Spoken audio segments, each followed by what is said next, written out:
санаа зарим талаар суур зарчим зөрчсөн иймэрхүү зүйл залтууд бол байгаад байгаа. Сая бол яхаарахгүй яваач утсын 3 хоног гэдэг 7 хоног бичнэ гэдэг бол маш бүдүүлэг алдаа л да.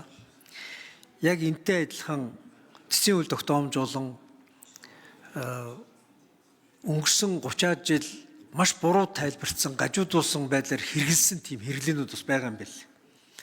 Тийм учраас бид үндсэн хуулийн цэцэн хууль тогтоомжийг боловсронгуй болгох, ер нь бол үндсэн хуульд байж байгаа зүйл заалтуудын хоорондын уялдааг хангах тийм хэрэгцээ шаардлага хуулийн кодификацийн хэрэг одоо үүсэж байх шиг байна.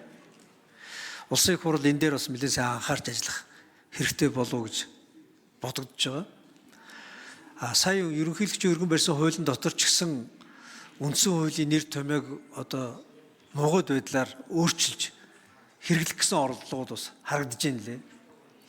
Тэгэхээр энэ байдлуудыг бас бид нэг шийдэх хэрэгцээ байх шиг байна.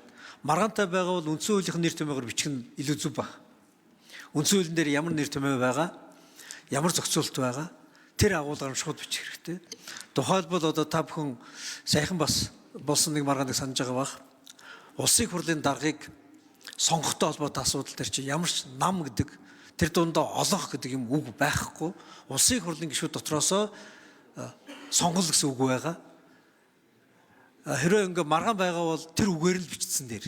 Үндсэн хуулийн дээр ямар үг байгаа, ямар нэр томьёо байгаа, ямар агуулга байгаа гэдгийг нь тэр үгээр бичсэн дээр тэрийг засварлах гэж, улс төрийн нөхцөл байдалтай тааруулах гэж эрх мэдэлтэй байгаа дээр бидний одоо өнгө аясаар биччихвэл зүгээр болов уу гэж найдаж бичих нь бол цаашдаа бол үндсэн хуулийн зөрчил улам бүр даймжрах, үндсэн хуулийг үгүйсэх юм жишг тогтох бас аюул байгаа гэдгийг бол бид ойлгох хэрэгтэй. Дээр нь дахиад үндсэн хуулийн дээр үндсэн хуулийн дэг журам гэж нэг ойлголт байгаа. Монгол улсад үндсэн хуулийн дэг журам өөрөө одоо хоёргүй үгээр нэг мөр хэрэгжиж явах ёстой. Бид энэ үндсэн хуулийн дэг журамтай холбоотой, эрх мэдэлтэй холбоотой, үндсэн эрхтэй холбоотой асуудал дээр хууль тогтоомжийнхаа хил найруулга, нэр томьёог бас нэг эргэж нэг харахгүй бол маш их гажуудсан тийм ойлголтууд байгаа юм байл шүү. Тэгээ энэ чиглэлээр бас нэг судалгаа хийдэг юм уу?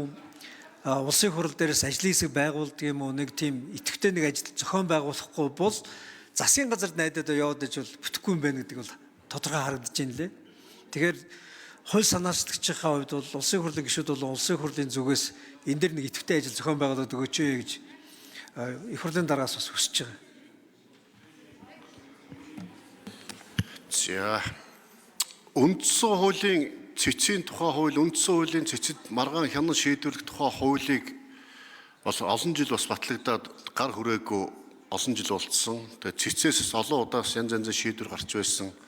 Үүнтэй холбоотойгоор өнгөрсөн парламентын үед улсын их хурлын гишүүн цэндийн мөнх хориглоор ахлуулсан ажлын хэсэг гарч ажиллаж байсан.